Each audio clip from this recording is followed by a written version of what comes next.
Rayburn. Watley sat and watched his wife Jolynn make a scene on the dance floor of the community hall. Everyone was watching her. For 6 years he had been dreading the possibility that this night might come. Of course, he wanted a lot of things. Jolynn was a beautiful, energetic woman. For 6 years their social life had been limited to what they could do together or with their 2 boys. There were no parties, no social gatherings, no socializing with friends or acquaintances.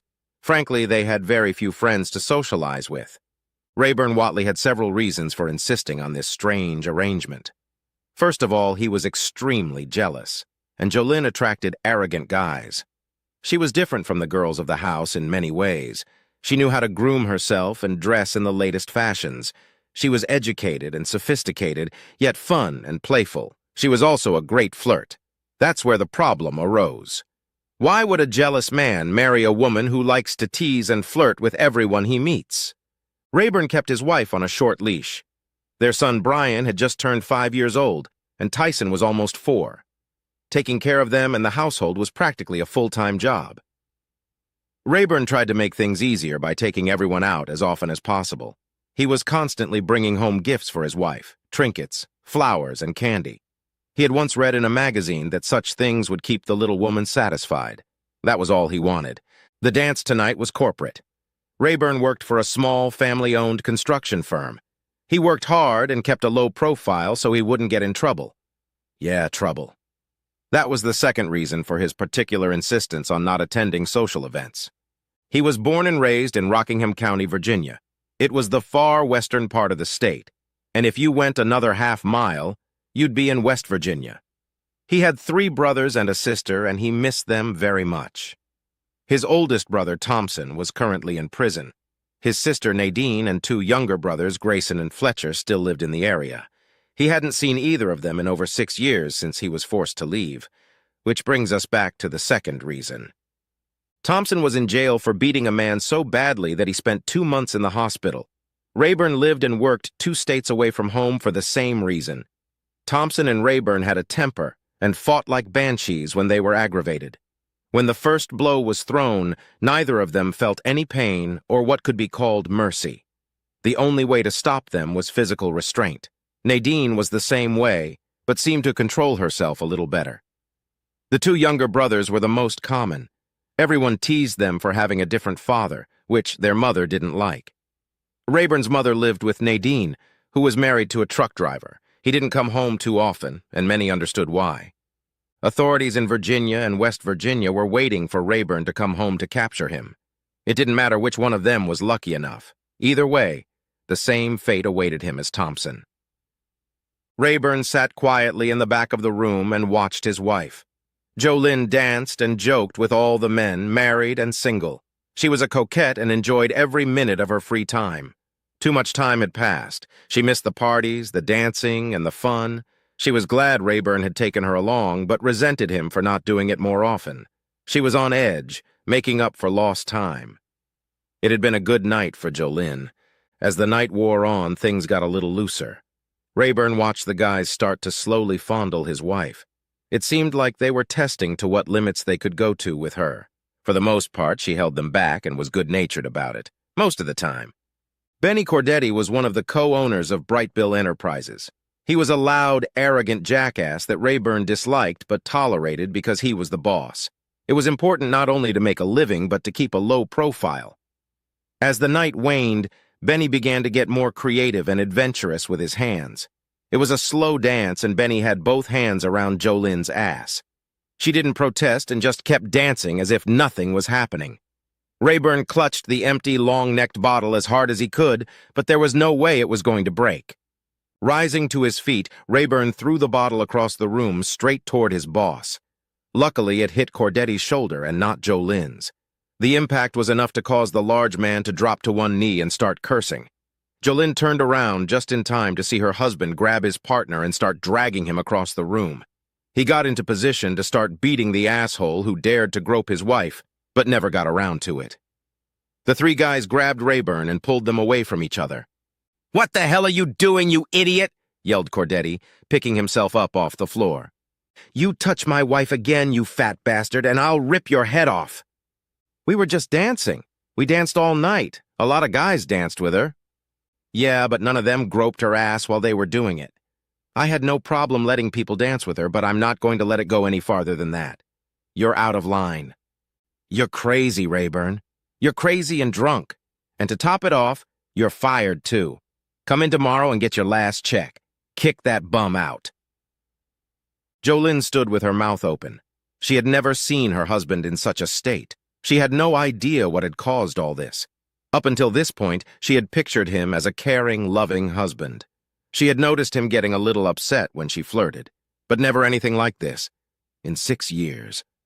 Rayburn looked at his wife for some encouragement, but saw none as he was escorted out.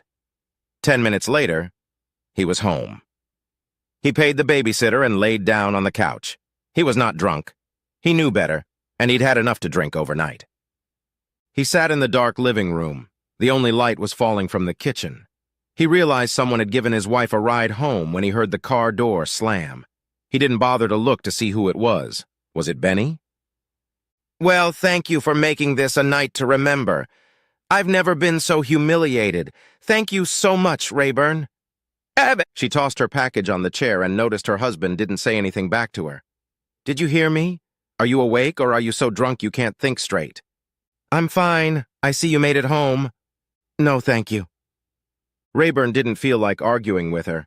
He was sitting here because he didn't want to be in bed when she got home if she did. By the way, I got you your job back. You'll go out to it tomorrow as usual. What the hell did you do? Did you sleep with him so he'd give me my job back?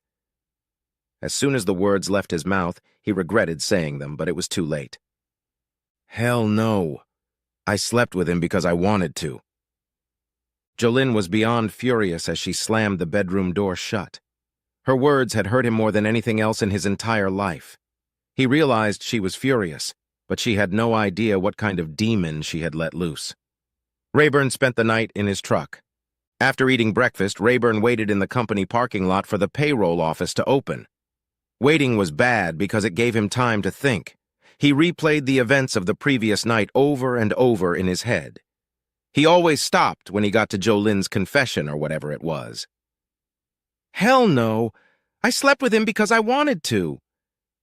He watched as Benny Cordetti pulled up in his black Cadillac.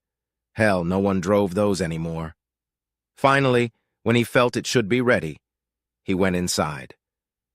The girl in the payroll department seemed hesitant to write him a check, but finally did. Before he left, he signed a few resignation forms regarding medical records and tax information. Rayburn breathed a sigh of relief as he walked out, but he was late. Hey, Rayburn, what the hell's going on? Benny looked even bigger and pudgier in the daylight. Didn't the old lady tell you? It's all right. I took you off the fire. Rayburn waited as he walked toward him. Several workers stopped what they were doing and stared in their direction. I'm very sorry you had such a misunderstanding, Rayburn. I'm sure everything will be fine now. We all look forward to having you and your wife at our parties more often. Benny Cordetti looked at Rayburn Watley with a wide grin on his face. And that was a mistake. Benny was a full foot taller than Rayburn and weighed at least 60 pounds. But none of that mattered. The big man was on his feet for longer than Rayburn expected. Finally, Rayburn felt, or rather heard, a few ribs crack. This caused Benny to drop to one knee. The steel-toed boot quickly snapped the kneecap that was in front of him and dropped him to the ground. Benny's exposed gonads were the next target, and when he rolled onto his back to defend himself, Rayburn was immediately on his chest. Most of the blows landed on Benny's face. One of the missed punches broke his collarbone. The sharp pain in his right arm caused Rayburn to start using his left. By the time several workers pulled Rayburn away from the battered body, Cordetti's face had turned into a bloody mess. Two of them ended up on the ground, and then they all let him go, and he went to his truck. A few people were helping Cordetti, but most of them looked at Rayburn with awe. None of them had ever witnessed a spectacle like this before. Brian and Tyson were playing in the backyard when he got home. Rayburn opened the door and whistled. In a flash, both boys were in the truck. Rayburn watched in the rearview mirror as Jolynn stood on the back porch and screamed, waving her arms. Tough shit. An hour later, they were on Interstate 81 heading south. The boys wanted to have lunch at Mickey D's, but they started asking about their mother. Rayburn tried to change the subject by telling them about the good time they would have at Aunt Nadine's. Rayburn stopped by Nadine's house, who immediately sent him to Fletcher's. He had just gotten married and rented a house that was twice the size he needed to make his new bride happy. She had a 4-year-old son from a previous marriage, so everything worked out well. Fletcher and Grayson worked in Arlington. They usually left Monday morning and returned Friday night. It wasn't the best situation, but it was a good, steady job. Nadine and Fletcher's wife, Garnet, spent most of the evening with Rayburn. Nadine had a lot of free time and was going to drive down to Pennsylvania and pick up all the clothes and toys for the boy. Rayburn laughed when she volunteered so quickly. If anyone could handle Jolynn, it was Nadine. She was mean, tough, and nasty as hell. Rayburn could never understand how she managed to get a man to marry her. He thought she must have intimidated him, or he had a wooden leg and couldn't escape. She wasn't amused when he talked about it. Nadine insisted that Roger had married her because of her looks and pleasant character. Then she always laughed at her own joke. She left at first light and arrived at the house by lunchtime. "Who the hell are you?" Jolynn still wasn't dressed. It was obvious she had been crying. "I hate to say it, but in this case it's true. I'm your worst nightmare." "Oh, shit. So what now? I can't take it anymore." Nadine watched as Jolynn walked slowly into the living room and sank down on the couch. "I'm Nadine, Rayburn's older sister. I promise not to hurt you, but I won't put up with any nonsense either. Do you understand?" "No, I don't understand. You're in my house and you're not my master. As long as you're in my house, I'm going to do and say what the hell I like. I don't care if you like it or not." Suddenly, Nadine realized why Rayburn had married this woman. She looked like a Barbie doll, but she had balls. She couldn't understand how she and Rayburn hadn't beaten themselves to death over the past 6 years. If any woman talked to Rayburn like that, he'd punch her in the face, whether she was a woman or not. Apparently, Rayburn never gave this woman any slack. "Jolynn, do you have anything for lunch? I haven't had breakfast today." "Yes. Go into the kitchen. I can whip something up real quick. Would you like some coffee?" "I'd prefer a Coke if you have any." For several minutes, neither woman spoke. Nadine sat down, Jolynn served the coffee, and then sat down. "Where the hell is my husband?" "Why do you care?" "He's my husband, and he has my children. Where are my kids?" "With your husband. They're safe and having a good time." "Where the hell? This is my house. Stop playing cute word games with me." "They're at home in Rockingham County." "Why?" "Because if he stays, he'll probably kill you." "Why the hell does he want to kill me?" "Because you cheated on him. No Whatley man would tolerate that. Hell, I can't understand why you're here now." "Oh, shit. I realized I fucked up as soon as I said that. Stupid, stupid, stupid." "Care to explain?" "Do you want another Coke?" "No, but I'll have a coffee." Jolynn poured 2 cups of coffee. Nadine brushed off the creamer. "When I got home from that damn party, I told Rayburn that his boss had relented and that he was still at work. When Rayburn made some smart-ass remark about me screwing that boss so he could keep his job, I hit the ceiling. I was furious. That he could even think such a thing was beyond me. I did the only thing that came to my mind. I gave him a smart-ass answer. That's what got me in trouble." "What the hell did you say?" "I said I screwed his boss because I wanted to." Nadine took a sip of hot coffee. "I'm surprised he didn't kill you right then and there. You must be a real blonde because that was the stupidest thing a woman has ever said to Rayburn Whatley. Really stupid." Jolynn didn't answer anything. "What happened that got Rayburn fired in the first place?" "I acted like a student at a frat party all night. I could tell Rayburn was mad at me, but I was having so much fun I didn't want to stop. I was doing one last dance with Rayburn's boss, Mr. Cordetti, when the situation finally got out of hand. Cordetti put both hands on my cheeks. I told him to remove them immediately, or I'd kick him in the balls so hard he wouldn't be able to walk for a week. I didn't want to make a scene, but I was too late. Before we knew it, Rayburn had thrown a beer bottle at Cordetti and hit him in the shoulder. I think he was aiming for his head. Now that sounds like my brother. One thing led to another, and in a fit of anger, Cordetti fired Rayburn on the spot. Rayburn got away before things calmed down. I talked to Mr. Cordetti for about 10 minutes, and he admitted that it was a bad move on his part and that Rayburn was justified in what he did. He said he could keep his job and apologized to me. He also asked me to apologize to Rayburn for him. I never had that opportunity. So you never had sex with this Cordetti guy?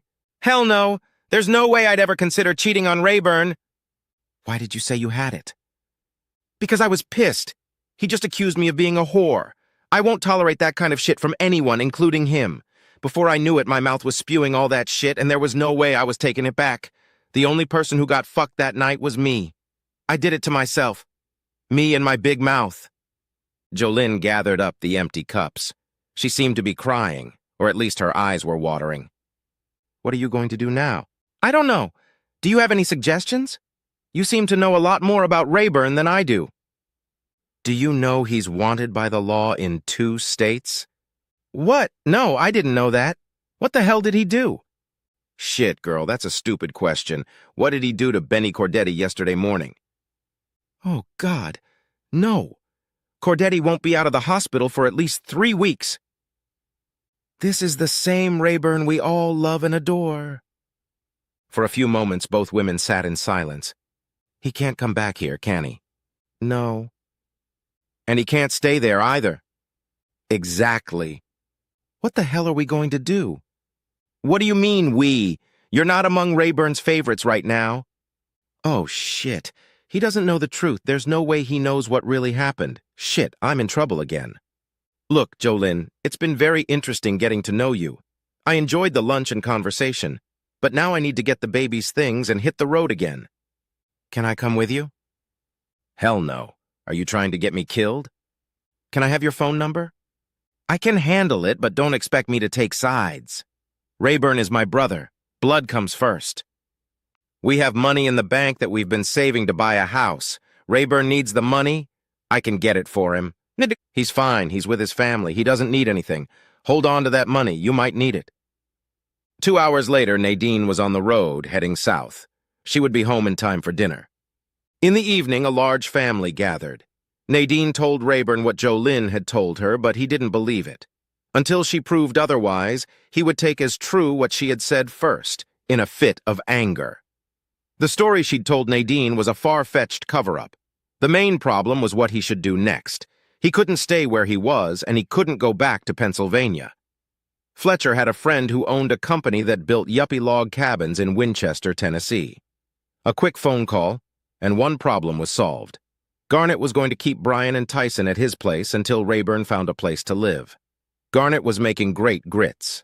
Nadine was going to bring them over, help Rayburn set up the house, and find some babysitting for the boys while Rayburn worked. Rayburn wasn't going to leave until Monday morning, so he had a whole weekend to spend with his family. Although Rayburn tried his best to get home without anyone finding out, it didn't work out. Someone recognized him, and it didn't take a minute for the rumor to spread. It never reached the ear of the law, but it did interest a few people. Rayburn Whatley had become a legend in the neighborhood. Anyone who wanted to be a badass could make a quick reputation for themselves if they straightened Rayburn out. It was like westerns about young gunslingers challenging the more experienced ones, only this time there were no 6-shooter pistols. Besides, Jolene Whatley had spent all day driving around trying to find her husband and deal with him. The longer she drove, the angrier she got. By the time she reached Rockingham County, she was furious. The Whatley family had set up in a house with plenty of cold beer and 2 grills with ribs and hamburgers. The plan was to remain inconspicuous and enjoy the weekend. All was well until the first phone call. The call was answered by Fletcher. After hanging up, he laughed, which got everyone's attention. Damn it, Fletch, what the hell's so funny? Nadine was the first to enter the conversation. He chuckled slightly before he spoke. Danny at the grist mill bar said there was just a pissed-off blonde who demanded to know where she could find Rayburn Whatley. Apparently, she's been going around all the bars trying to find her husband and is being very loud about it. He said she seems to be acting obnoxious on purpose to lure you in. Nadine, does that sound like something my wife would do? Nadine couldn't keep from laughing. Damn right it does. She'll make a fuss until she finds you. I think that woman is in love, Rayburn. I think she's crazy. You know very well the law will find out, and then we'll be in trouble. The tone of the conversation around the table was ambiguous, but almost everyone found it amusing. That was until the next phone call. Everyone watched Fletcher until he was done, and then waited for him to tell them what was going on. Rayburn, you remember a guy named R.B. Griffith from Page County? Yes, a tough guy who lived east of Luray. Well, my good brother, he's looking for you, too, and it looks like your wife and R.B. Griffith will be in the same place at the same time tonight. For a moment there was silence in the room. Finally, Rayburn stood up and rested his long neck on the table. You all must excuse me for a few minutes while I go in search of my loving wife. Fletcher and Grayson didn't want to miss anything that was about to happen, but Rayburn gestured for them to sit down. He made it clear, however, that he wanted Nadine with him. He saw Jolene's car in front of Wet Willie's. He parked in the back, and he and Nadine went in the side door. It was a Saturday night at a country honky-tonk, but you could hear a pin drop if you didn't count two people talking in the middle of the dance floor. Jolene was standing nose to nose with R.B. Griffith. Of course, he had to bend over a bit to get his position even. R.G. Griffith was large and fat. Being overweight could be an advantage or a disadvantage, depending on how one looked at it. Rayburn and Nadine slowly stepped closer. Everyone froze in place, waiting to see what was about to happen. If you lay a finger on my husband, you pathetic piece of shit, I will rip your balls off and feed them to my dog. Rayburn chuckled to himself, for they didn't even have a dog. Tell you what, little lady, after I'm done with that scrawny midget you call a husband, I'll come back and show you what a real man is. They were like two kids in a schoolyard. They continued to do this for over a minute. It was obvious that Jolene wasn't the least bit afraid of this asshole, but it had to end eventually. Rayburn moved a little closer and Nadine stayed close to him. R.B. leaned closer to Jolene and grinned, whispering something to her. Big mistake. Jolene headbutted him, but hard enough that he turned his head, closed his eyes, and pinched himself on the bridge of his nose. It wasn't hard enough to hurt him, but it was annoying and embarrassing. Before he could open his eyes, he reached out and grabbed what he thought was Jolene's blouse. After a second, he realized he was holding Rayburn's shirt. The surprise on his face was immediately replaced by a satisfied grin. The second headbutt was much stronger than the first. R.B. Griffith was on one knee, and the first real blow hadn't been thrown yet. The smirk was gone, and the blood was flowing in rivers. Nadine took Jolene aside as Rayburn put a steel-toed boot right on R.B.'s left kneecap and then started throwing punches. It was over in less than a minute. Rayburn wasn't able to do much damage to R.B.'s ribs and torso due to the amount of body fat, but he had plenty of other areas that caught his attention. He only stopped beating his opponent when someone announced that the sheriff had just arrived. Rayburn walked out the side door as the officers entered the front room. The confusion in the room made it difficult for the law enforcement officers, and he had no trouble escaping. Nadine took Jolene home, but it was a long drive. She didn't know what Rayburn's intentions were, but she didn't want to rush him. By the time they reached home, Rayburn had packed his things and was on his way to Tennessee. Jolene was furious. Nadine, on the other hand, thought the whole thing was funny as hell. It had taken Jolene a few weeks to realize that Rayburn wasn't coming back. A couple more weeks and she guessed where he was. One morning she just disappeared. Nadine called Rayburn to let him know she was on her way and in a bad mood. Leaving, Jolene left the boys with Fletcher and Garnett. Rayburn and Grayson tried to keep a low profile while they stayed in Winchester. They hadn't become hermits or anything, but they had slowed down a bit. Nadine showed up a couple days after the call. No one knew anything about Jolene. While Rayburn and Grayson were working, Nadine visited all the local clubs and honky-tonks to see if Jolene had shown up there. It had been weeks since she had left. I found her. Nadine looked quite pleased with herself. Care to fill us in on that? Rayburn looked more worried than pleased. She's staying at a trailer park near Belvedere with a biker named Osman. They seem to have become very attached to each other. She's very open about looking for you. She goes a lot of places, but their favorite place is a bar called the Monkey Barn. Osman works as a trainer at a gym in downtown Winchester. He considers himself a badass and a biker, although he's not affiliated with that. That's good to hear, but what am I supposed to do now? Brother, you're going to have to talk to her at some point, and you better do it now. Grayson placed 3 long necks on the table. Rayburn, Grayson, and Nadine sat back down. The monkey barn wasn't that big, but a decent-sized crowd had gathered. They didn't try to hide, and it worked for them. Jolynn showed up with a big guy who must have been Osman. He was big and strong. No beer belly on this guy. She was all over him, which tended to piss Rayburn off. After 10 minutes, she finally noticed him, and her attention shifted to Osman. Now that she knew he was here, she was doing this to aggravate him, and it was working. Jolynn looked over to the bar and grabbed 3 beers. Osman just stood at the other end of the room and watched her approach him. Well, if it isn't my husband and his loving family, I'm surprised I found you here. She placed a beer in front of each of them. What do you want, Jolynn? Why do you insist on following me even though you know I don't need you? You know what the hell I need? I'm your wife. I want us to be together again. You and me and the kids, that's what I want. If that's true, then what the hell are you doing with that biker? He's not a wishy-washy kind of guy. He's a real man.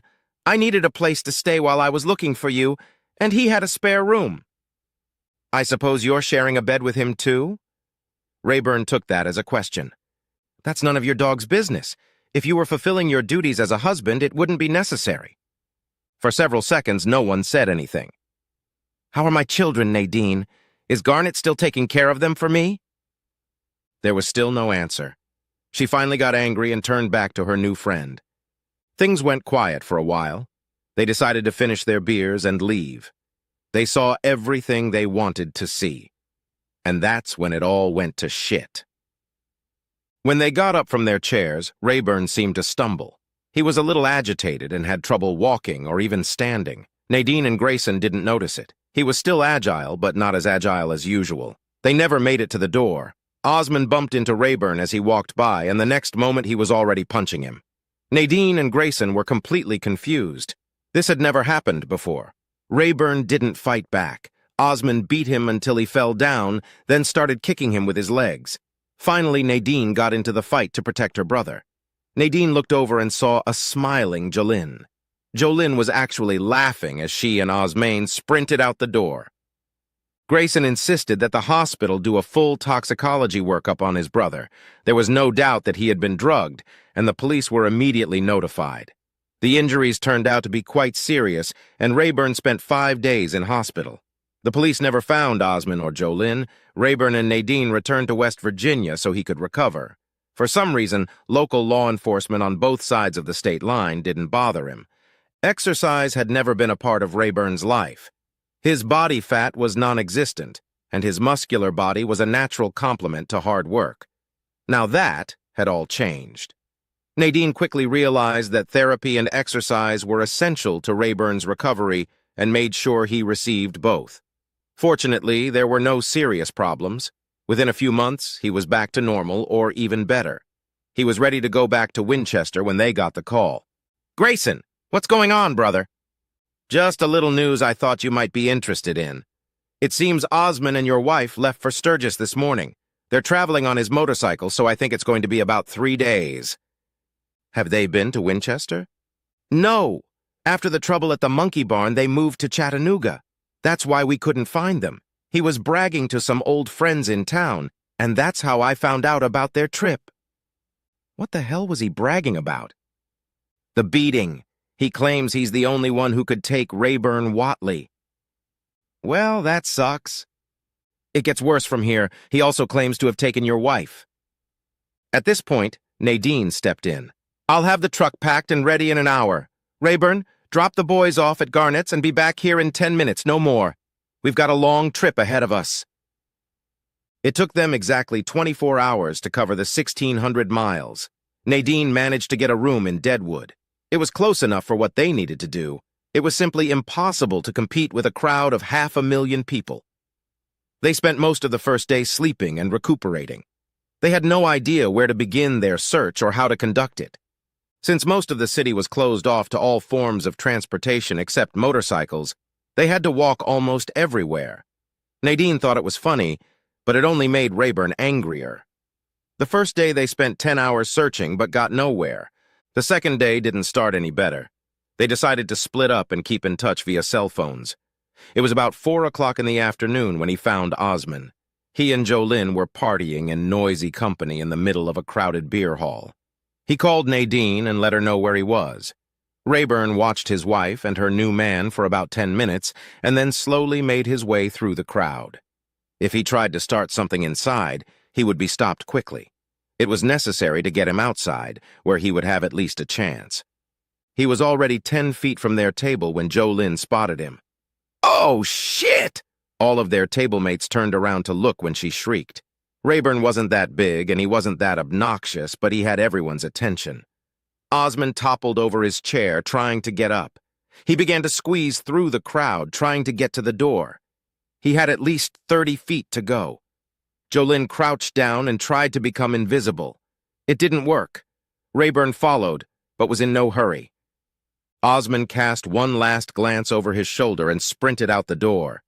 He didn't hear the siren or the squeal of the ambulance's brakes as it hit him. Ambulances and fire trucks were the only exceptions to the rules of the road. Nadine arrived just in time to see him get hit.